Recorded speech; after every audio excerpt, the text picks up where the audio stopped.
Eu gosto muito de um poeta gaúcho chamado Mário Quintana, muita gente o conhece, é um homem estupendo, um homem especial, inclusive com uma grande qualidade. Ele morreu solteiro, com quase 88 anos de idade. E ele tem a melhor resposta que eu já vi para não se casar. Todas as vezes que alguém perguntava a Mário Quintana, mas por que o senhor nunca se casou? Ele dizia, sempre preferi deixar dezenas de mulheres esperançosas do que uma só desiludida. Mário Quintana tem uma trova especial. Ele disse, um dia pronto, me acabo. Seja o que tem de ser, morrer, que me importa? O diabo é deixar de viver. E quando que você e eu deixamos de viver? Quando a gente tem uma vida pequena, banal, fútil, inútil, superficial. Afinal de contas, nós somos mortais. Isso significa que nós não temos a eternidade para ter uma obra que honre uma vida para que ela não se apequene. No livro Qual é a Tua Obra? Eu menciono também um autor britânico do século XIX chamado Benjamin Disraeli. E Benjamin Disraeli diz o seguinte, a vida é muito curta para ser pequena, já basta que ela curta seja para que eu consiga apequená-la de algum modo. E quando a gente apequena uma vida que já é curta, quando a gente tem uma vida banal, fútil, inútil, superficial, morna. Nós estamos quase terminando o mês de novembro. Esse mês teve, no dia 2, a lembrança por parte de uma parcela dos cristãos que criaram o seu dia de finados. O dia de finados tem uma finalidade, fazer com que você e eu nos lembremos de algo especial, que mortais somos. Aliás, você sabe que nós somos o único animal que é mortal. Porque embora todos os animais morram, nós somos o único que, além de morrer, sabe que vai morrer. Por exemplo, teu cachorro está dormindo sossegado agora. Teu gato está lá, numa boa. Você, desde que eu falei, está pensando. O dia 2 de novembro, para alguns, lembra exatamente a ideia de finados. E é interessante porque este mês, curiosamente, ele é o penúltimo mês do ano. Mas ele nem sempre foi assim. Olha que coisa. Aliás, se o teu filho te perguntar, por que o mês de novembro é o mês 11?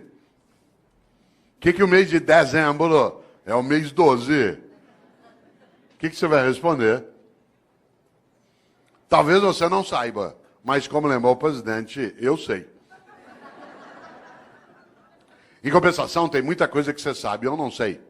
Muita coisa que você conhece eu não conheço. Sorte sua e sorte minha. Soubéssemos as mesmas coisas, nós íamos ficar nos repetindo.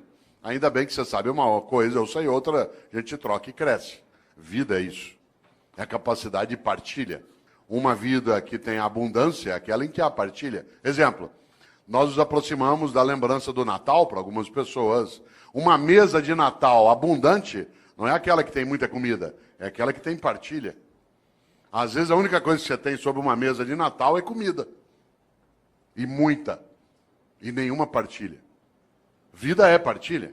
Afinal de contas, é só lembrar algo decisivo. Vários de nós aqui, ou aqueles que nos assistem, quando mais jovens, tínhamos menos dinheiro, menos recurso financeiro. A sociedade brasileira era mais pobre do que ela é hoje. Vários dos nossos pais tiveram menos dinheiro do que nós.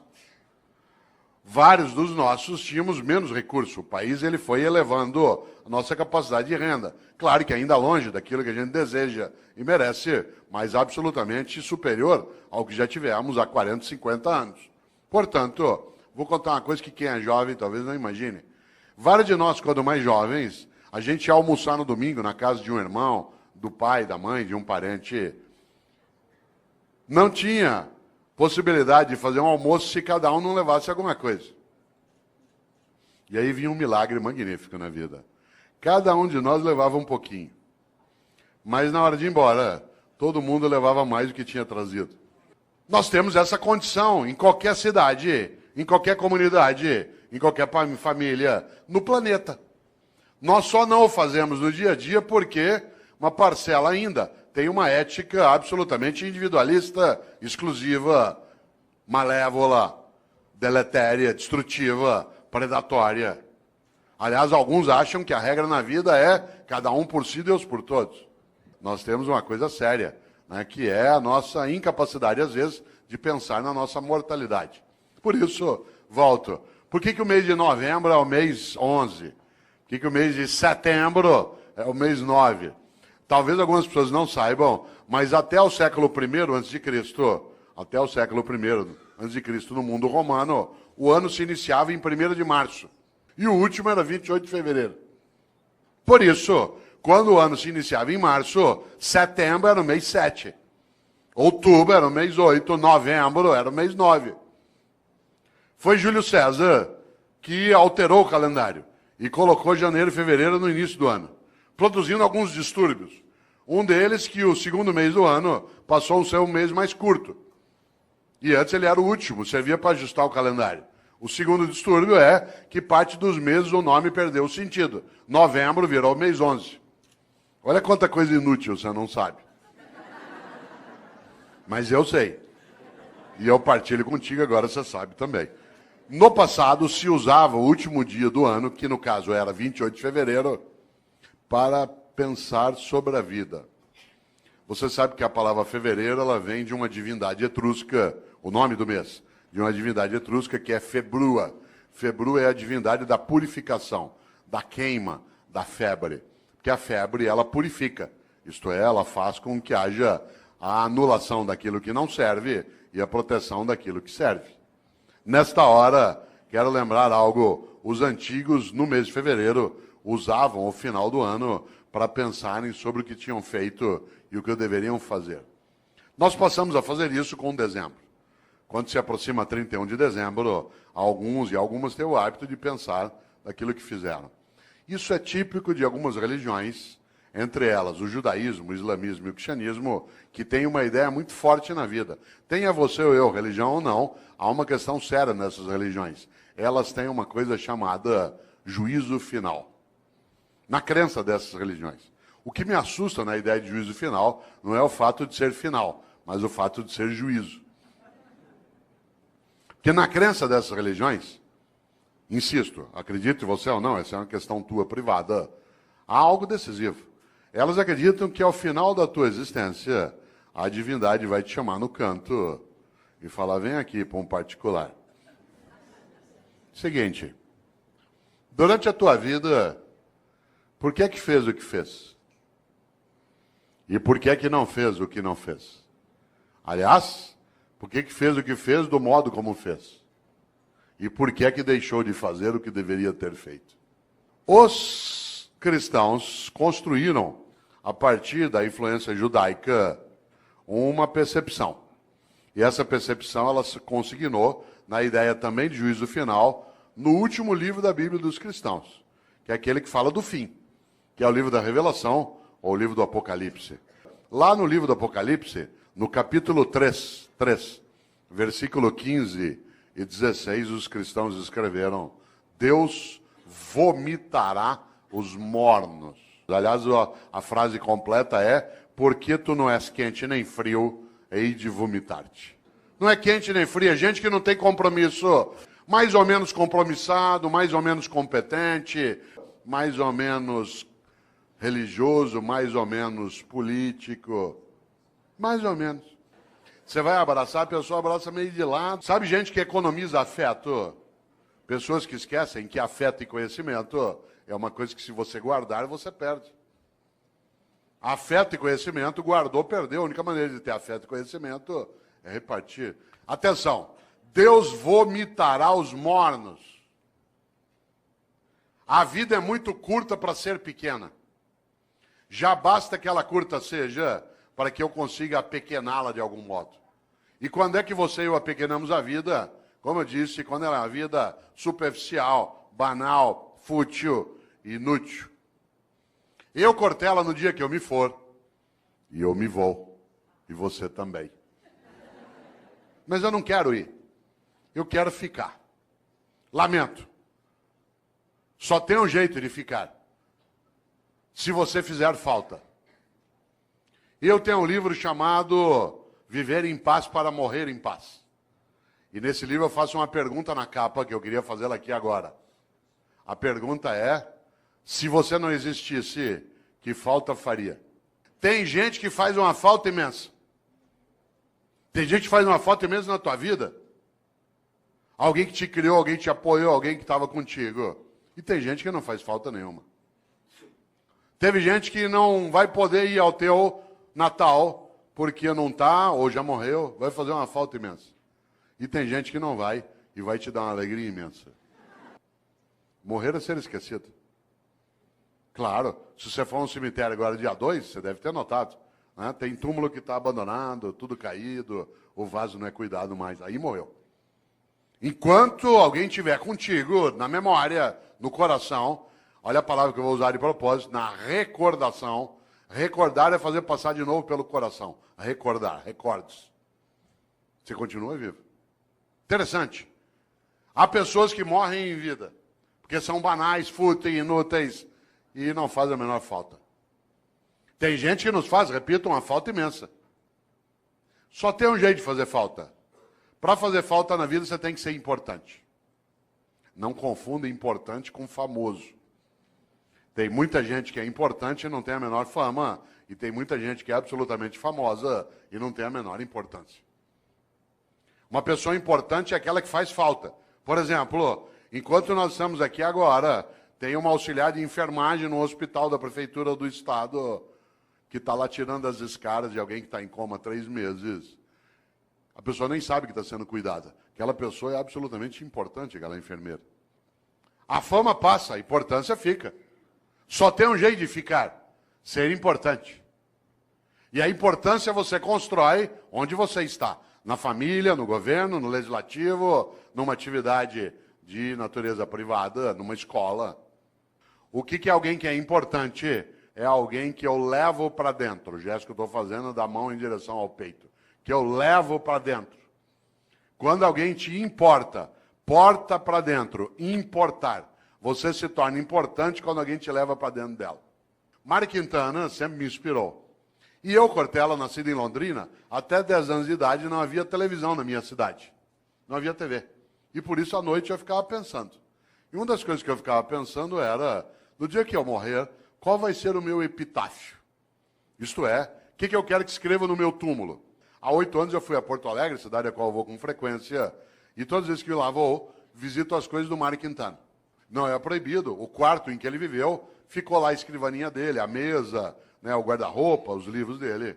E aí eu cheguei lá e comecei a mexer no caderno do Mário Quintana. Não é proibido. De repente, quase caí sentado, porque ele houvera anotado no caderno qual era o epitáfio que ele queria para o túmulo dele. E eu quase caí sentado, porque ele tinha escolhido para o túmulo dele a mesma coisa que eu tinha escolhido para o meu. Claro que ele não copiou de mim. Né? Mas nós tivemos uma inspiração assemelhada. Sabe o que Mário Quintana mandou escrever no túmulo dele? A maior verdade que eu conheço. Ele mandou escrever no túmulo dele algo que parece piada, não é. Ele mandou escrever no túmulo dele, eu não estou aqui. Olha que coisa maravilhosa. Eu não estou aqui. Eu não estou aqui. Onde está Mário Quintana? Em nós.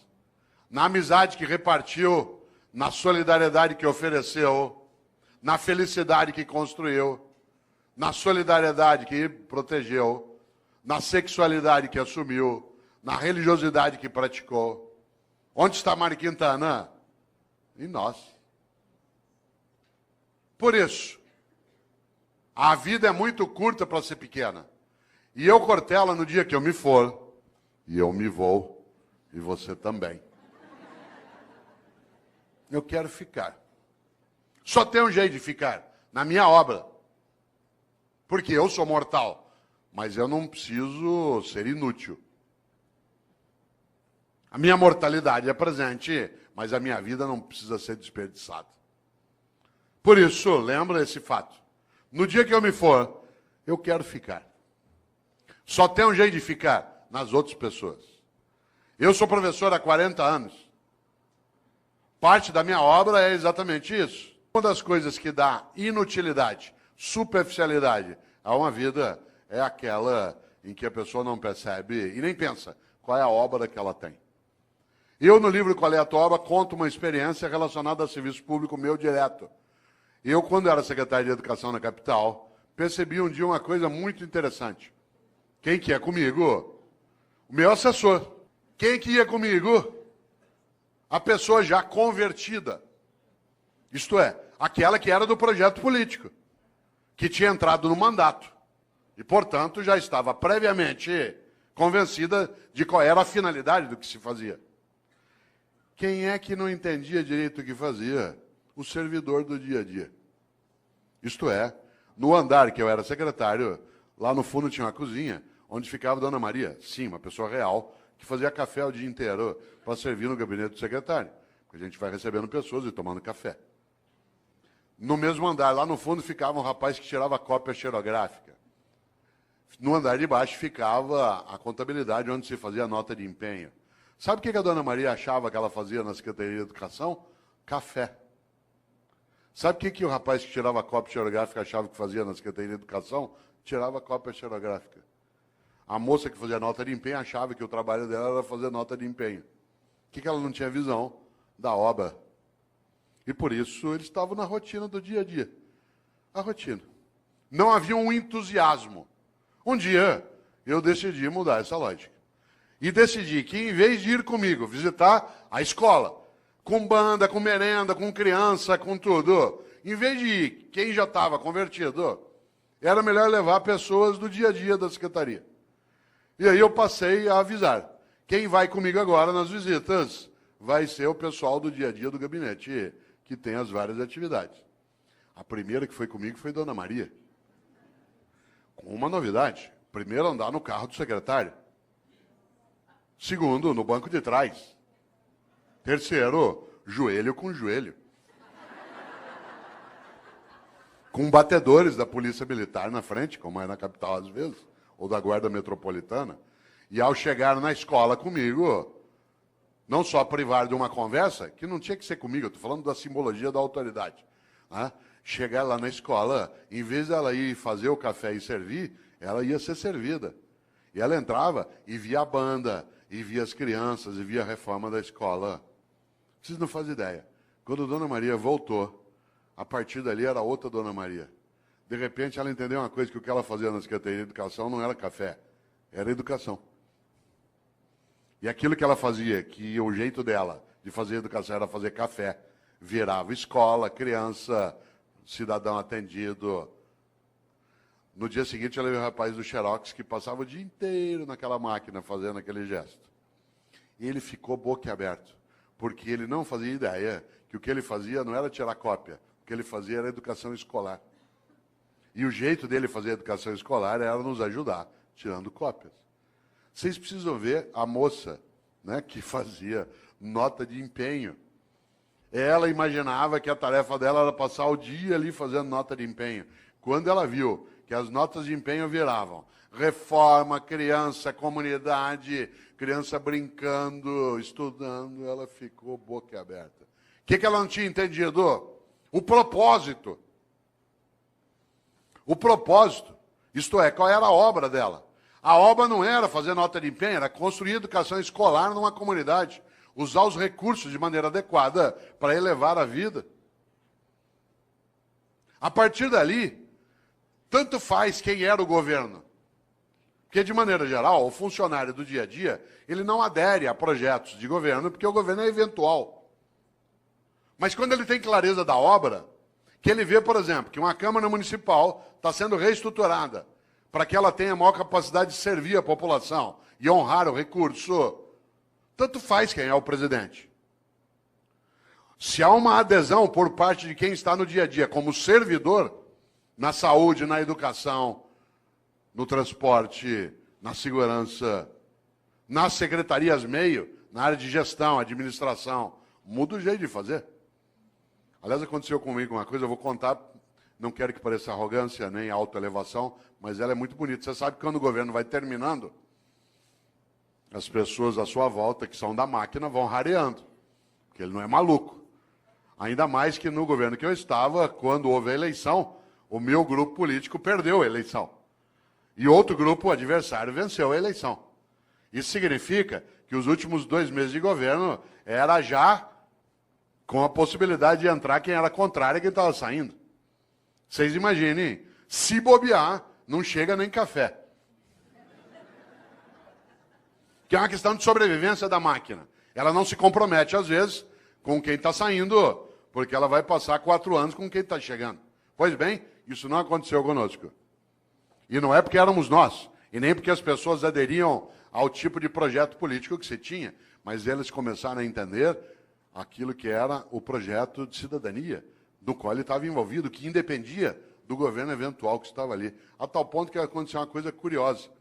Quando, da posse do novo governo, eu fui dar posse ao novo secretário. Estava ele e todo o staff dele aqui. E nós estávamos saindo lá de cá. E o auditório lotado, na época era na Avenida Paulista, lotado de servidores que estavam ali para a posse de quem chegava e a despedida de quem partia.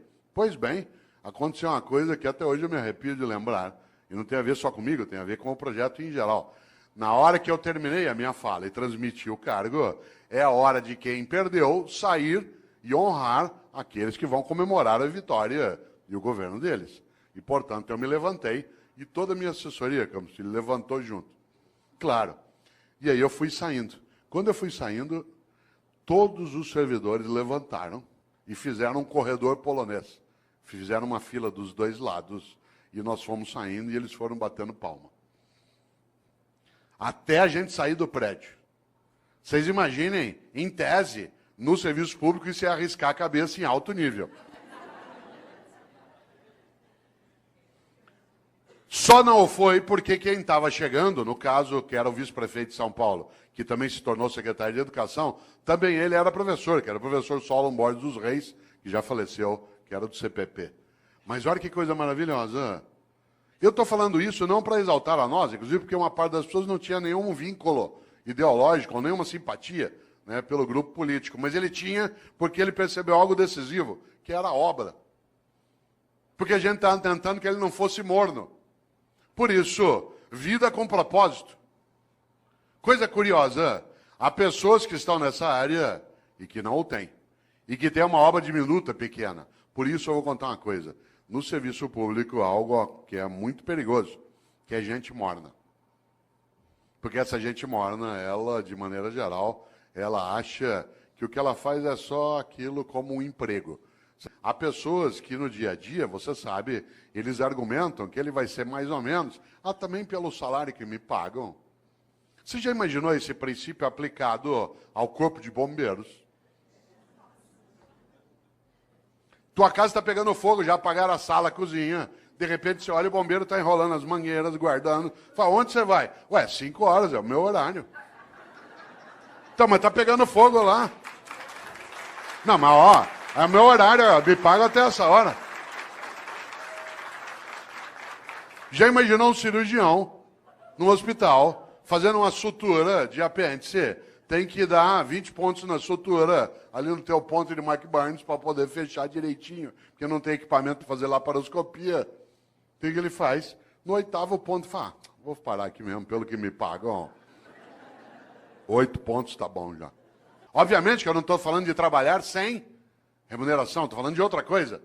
Da capacidade de entender o quanto que a vida é muito curta para ser pequena. E algumas pessoas se apequenam no modo como se relacionam na atividade que desenvolvem. Por isso, volto eu aqui a uma questão. Qual é a tua obra? Quando você se for, o que vai ficar? O que vai ficar que não estrague, não apodreça? Isto é, o que você e eu fazemos que honra nossa própria existência? Uma das coisas mais marcantes quando se pensa em gestão e liderança é gerir para elevar a vida coletiva. Atuar de maneira que não seja cínica. Ética não é cosmética, não é uma coisa de fachada. Desse ponto de vista, claro, se nós imaginamos o propósito daquilo que fazemos, é a nossa capacidade de ganhar importância. Eu já observei, e você também, várias situações em que algumas pessoas, elas não deveriam estar naquela atividade, especialmente em alguns ramos da atividade pública, porque ela, primeiro, não merece que o povo pague o salário dela, porque ela finge, e segundo, ela despreza aquele lugar. Mas há outras pessoas que, é claro, merecem muito mais do que recebem. Há outras pessoas que, de fato, têm que ser honradas no dia a dia na atividade pública, mas nem sempre. Afinal de contas, como você bem lembra, há uma coisa aí que é decisiva, que marca, inclusive, nossa percepção. A ideia que se tem até né, e que não pode, de maneira alguma, ser deixada de lado de pessoas que não querem se apequenar. Há um grande pensador que muitos conhecem aqui, chamado Padre Antônio Vieira, um grande português que viveu no Brasil. Padre Antônio Vieira começa um sermão dizendo: o peixe apodrece pela cabeça. O peixe apodrece pela cabeça. Já viu um peixe apodrecer? Ele apodrece da cabeça para o resto do corpo. E há pessoas que apodrecem pela cabeça. Isto é, uma cabeça que é morna, fútil, banal, inútil. Afinal, o que é vida? A vida é curta para ser pequena, e é curta mesmo, 75 anos. É a nossa média hoje. 75 é nada. Para alguns que são jovens aqui, 75 é muito. Para vários de nós, é depois da manhã. Quando você tem 30 até 70, é. Agora não. Muda muito. Eu tomei um susto outro dia, vereador, porque eu fui fazer uma compra por internet. E eu tinha acabado de receber um cartão de crédito novo. E aí eu fui pôr, na hora que pediu a data de validade do cartão, fiquei parado olhando. O cartão tem mais validade que eu. Quando o teu cartão tem mais validade que você fica olhando aquilo. Claro, 75 é pouco. Minha mãe, 85 anos de idade, domingo me falou assim: filho, hoje lá na igreja uma velhinha me falou. Eu falei: mãe, defina a velhinha. Ela fala: ela deve ter uns 87. Eu falei: bom. Claro. O que é vida? Guimarães Rosa, grande médico, escritor mineiro, colocou lá no Grande Sertão: viver é muito perigoso. Viver é perigoso, de fato. E nascer, então? Já imaginou como é difícil nascer? Tanto que a natureza é sábia, ela tira de nós a memória do nascimento e dos primeiros 3, 4 anos de vida. Porque é tão impactante sair do útero que a gente é apagado da memória para não sofrer. O lugar mais seguro que você já teve no universo é o útero da tua mãe. Tanto que quando você está mal, você quer voltar para lá. Você estava lá 8 meses e meio, numa boa, sem fazer nada. Meio líquido, nós adoramos meio líquido. Você estava lá balançando, não tinha que respirar, era alimentado automaticamente por um tubo, não tinha quase ruído, não tinha luminosidade, não havia contato, a temperatura era sempre equilibrada, homeostática. Melhor lugar do universo que você já teve. Tanto que quando você está mal, você quer voltar para lá. Você perdeu um amigo, perdeu alguém, perdeu um amor, você quer ficar no escuro, deitado, com o joelho em direção ao peito. Posição fetal. Você olha no hospital para pessoas com problemas mentais, nuas no pátio, deitadas assim, encolhidas. Claro, você estava lá numa boa, sossegado. De repente, depois de 8 meses e meio, esvaziou o líquido. E você começou a sentir contrações à tua volta. E foi escorregando. E alguém te segurou. E você sentiu contato pela primeira vez. Te ergueu, tirou do útero. Tinha luz no ambiente. O ruído aumentou. Mudou a temperatura. E a pessoa te ergueu, te deu um tapa na bunda. E aí você fez o primeiro gesto fora do útero, que é... porque o último vai ser... Entre a primeira vez que você faz e a última que você faz, tem vida. Por isso que é bom não desperdiçar isso. E tem gente que desperdiça humilhando pessoas, sendo hipócrita, fingindo, desviando. Olha só. E ainda tem uma encrenca, dura só 75 anos. Divididos do seguinte modo: do 0 aos 25 você está se montando. Tua estrutura física, psíquica, relacional, cognitiva, reprodutiva. Dos 25 aos 50, você está reproduzindo outros humanos e trabalhando em alta intensidade. E dos 50 aos 75, você se prepara para o desembarque. Do 0 aos 25 monta, dos 50 aos 75 desmonta. Não ria. Vocês vão chegar lá. Quem está nessa fase como eu, você sabe que você está nela, porque cada dia no teu café da manhã tem menos comida e mais caixinha de remédio. Aliás, sabe o que uma pessoa fala quando ela está morrendo? Ela não gruda em você, com licença, professor. Ela não gruda em você e diz assim, doutor, pelo amor de Deus, deixa eu viver mais um dia que eu quero mandar em mais gente. Doutor, por favor, deixa eu ficar vivo mais uma semana que eu quero humilhar mais algumas pessoas. Doutor, pelo amor de Deus, deixa eu ficar vivo mais 2 dias que eu quero comprar mais um carro. Sabe o que as pessoas falam quando estão morrendo? Ela gruda em você e diz, doutor, pelo amor de Deus, deixa eu ficar vivo mais um dia, só para eu poder abraçar o meu irmão, com quem eu briguei faz 10 anos, a gente nunca mais se falou. Doutor, por favor, deixa eu ficar vivo mais uma semana, só para poder brincar com os meus filhos.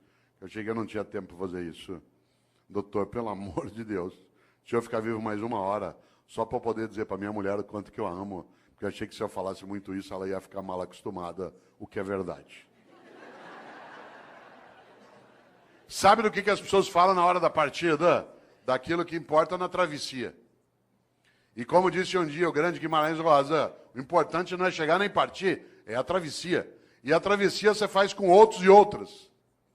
Por isso, qual é a tua obra? Minha obra não é ser imortal, coisa que não sou, mas é ser eterno.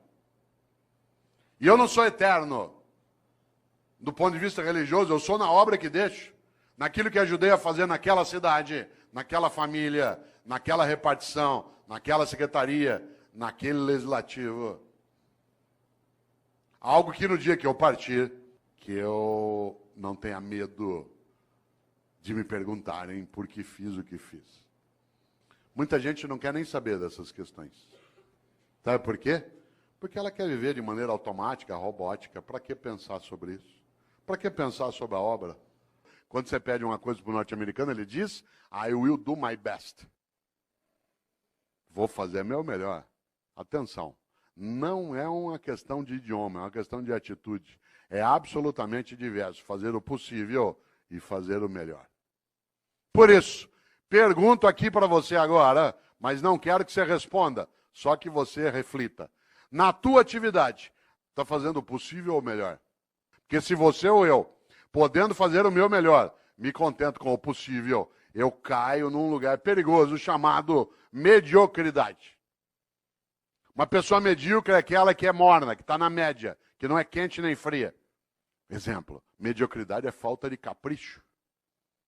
Capricho, sabe o que é capricho? Capricho é você fazer o teu melhor na condição que você tem, enquanto você não tem condições melhores para fazer melhor ainda. Exemplo, eu, no Paraná, quantas vezes, caipira, ia até a roça visitar a casa de alguém, quem aqui conhece sabe, na roça, aquela casa que a gente chama de pau a pique, casa de barro com madeira trançada, entrava na casa, chão de terra, tudo varrido. Tudo varrido, capricho. Ah, mas o chão já é de terra, capricho, fazer o melhor na condição que tem, enquanto não tem condições melhores para fazer melhor ainda, para não ser medíocre. Pedia eu para tomar um gole d'água na roça, a mulher corria pegar uma canequinha, daquela de alumínio, toda amassada, areada. Passava areia em volta. Ah, mas já é pobre mesmo? Epa, pobre, mas é limpinho. E tem gente que não é pobre, limpinho não é. E tem gente que é pobre e não é limpinho. Medíocre. Pobre na roça tem roupa de ver Deus. Vai à igreja. Pode, roupa não é nova, às vezes tem remendo, mas tá limpinha. E põe no sol para coarar. Tem gente que é medíocre. E aí a obra fica medíocre. Ah, mas do jeito que me pago. Ah, mas do jeito que é. Ah, mas eu não tenho condição. Há pessoas que, em nome da condição, degradam a ação. Em vez de ter um trabalho que é concomitante. Luta para melhorar as condições e vai fazendo melhor com aquelas que tem. Ah, mas aqui é assim, eu faço o que eu posso. Para a vida ter propósito. Para você e eu não termos uma vida banal, fútil, inútil, superficial. É preciso, acima de tudo, que nós sejamos capazes de fazer o nosso melhor. Para isso é necessário pensar na obra. Para isso é preciso, acima de tudo, não ser morno ou morna. Afinal, como eu disse várias vezes e repito, a vida é muito curta para ser pequena. E a gente é pequena quando tem uma vida banal, fútil, inútil, medíocre. Nesta hora, você conhece gente que é mãe medíocre, pai medíocre. O medíocre não é o que é pobre, não é o que não tem recurso, é aquele que com o recurso que tem não cuida do melhor modo que consegue com aquele mesmo recurso. Um dos homens que eu mais admiro na história é um pensador italiano do século VI chamado Benedetto di Nursia, que os católicos, os anglicanos e ortodoxos chamam de São Bento. São Bento criou uma ordem religiosa, uma ordem maravilhosa chamada beneditina, com um lema magnífico: ora et labora, reza e trabalha, porque só rezar sem trabalhar as coisas não acontecem. E só trabalhar sem rezar as coisas perdem reverência. Mas o mais interessante é que Bento de Nursia, o São Bento, criou uma regra de funcionamento para a ordem beneditina. Essa regra diz o que o monge pode e não pode fazer, deve e não deve fazer. São Bento criou uma regra. E a regra que eu queria trazer aqui, que para mim tinha que estar no alto de toda a Câmara Municipal, toda a escola, toda a cidade, toda a prefeitura, toda a secretaria, toda a família, é a regra de número 34. E eu acho que essa deveria ser uma regra presente em todas as áreas. A regra 34 de São Bento diz: é proibido resmungar. Não é proibido discutir, não é proibido debater, não é proibido discordar. É proibido resmungar. Sabe, gente que só resmunga em vez de agir? Gente que passa o tempo todo amaldiçoando na escuridão em vez de acender vela. Aliás, a frase predileta do resmungão é: que horror, alguém tem que fazer alguma coisa. E a melhor maneira de não precisar fazer nada é acreditar que nada pode ser feito. Porque a melhor maneira de não precisar se mexer é achar que não há nada que vale mexer. Por isso, todo vagabundo ou vagabunda é pessimista e prefere acreditar que nada pode ser feito. Tudo que você propõe, ele diz, não vai dar certo. Vamos fazer uma escola legislativa e não funciona. Vamos fazer uma escola de governo para quê? Vamos mexer na organização da Câmara, vamos estruturar um Tribunal de Contas no Estado que cada vez mais possa dar decência ao recurso coletivo. Isso aqui no Brasil. O que faz o otimista? Tem uma encrenca. O otimista tem que ir atrás, juntar, procurar, chorar, se arrepender, querer largar. Falou, vou largar isso, eu vou sair disso aqui. Para quê? Não funciona. Mas o pessimista, ele tem uma coisa. Ele não tem esforço nenhum a fazer. Aliás, o pessimista, você já notou, a única coisa que ele faz é sentar e esperar dar errado. Aí você fala assim, mas não está dando errado. Ele fala, espera que você vai ver. O otimista tem que estudar, fazer curso, ir atrás, se arrepender, querer largar, juntar com outro, voltar e repensar, chorar de vez em quando. Mas o otimista tem uma grande vantagem. A vida dele não é pequena. Pode até ser curta. Mas olha só, para quê? Não vai funcionar. Para quê? Qual é a tua obra? Quando você se for, o que vai ficar? Eu tenho certeza. Você não quer ser medíocre. A gente não quer envelhecer a cabeça, a prática, a percepção, a própria vida. O que a gente quer? Fazer o melhor na condição que a gente tem, enquanto a gente não tem condições melhores para fazer melhor ainda. Diz, mas Cortella dá na mesa, sabe por quê? Porque tanto faz se eu faço o melhor ou não. Não vai acontecer nada. Essa é a hora que é necessário lembrar exatamente que é proibido resmungar. Você só terá uma coisa a ganhar se você não for medíocre. Uma vida que não seja fútil, inútil, banal. Afinal de contas, independentemente de existir ou não, um juízo, essa é uma questão individual, vale algo decisivo. De novo, Mário Quintana. Um dia pronto, me acabo. Seja o que tem de ser. Morrer que me importa. O diabo é deixar de viver. Aliás, outro gaúcho, Aparício Torelli, que apelidou a si mesmo de Barão de Itararé, tem uma frase que parece óbvia, não é? Ele dizia, a única coisa que você leva da vida é a vida que você leva. Um grande homem estupendo, chamado Albert Schweitzer. Ele decidiu aos 30 anos de idade fazer medicina. E aí ele foi embora. E 7 anos estudando medicina. Formou-se, sabe o que ele fez? Foi embora para a África, lá para o Gabão. E ficou 50 anos no Gabão, meio século, colocando a vida dele a serviço dos outros. Aliás, no dia que ele morreu, tem uma coisa curiosa. O corpo do Albert Schweitzer está sepultado na Europa, mas o coração está no Gabão. Porque quando ele morreu, o povo do Gabão quis o coração dele, fisicamente. Está sepultado lá no Gabão. Schweitzer, tem uma frase para você e eu não esquecemos. Disse Schweitzer um dia: a tragédia não é quando um homem morre. A tragédia é aquilo que morre dentro de um homem enquanto ele ainda está vivo. E o que não pode morrer? A dignidade de uma vida que não seja banal, fútil, inútil, superficial. Mas queria lembrar algo, que aliás é a última frase do livro Qual é a Tua Obra? Que é uma frase de um francês, que é François Rabelais. Foi monge beneditino. François Rabelais tem uma frase que eu vou dizer 2 vezes. Ele disse: conheço muitos que não puderam quando deviam, porque não quiseram quando podiam. Digo de novo. Conheço muitos que não puderam quando deviam, porque não quiseram quando podiam. A gente quer, pode e deve. Isso significa que a gente consolida algo que é a nossa capacidade de obra. E agora quero concluir lembrando algo, para a gente pensar um pouco como elevar a nossa vida, que já é curta, mas que não precisa ser pequena de modo algum.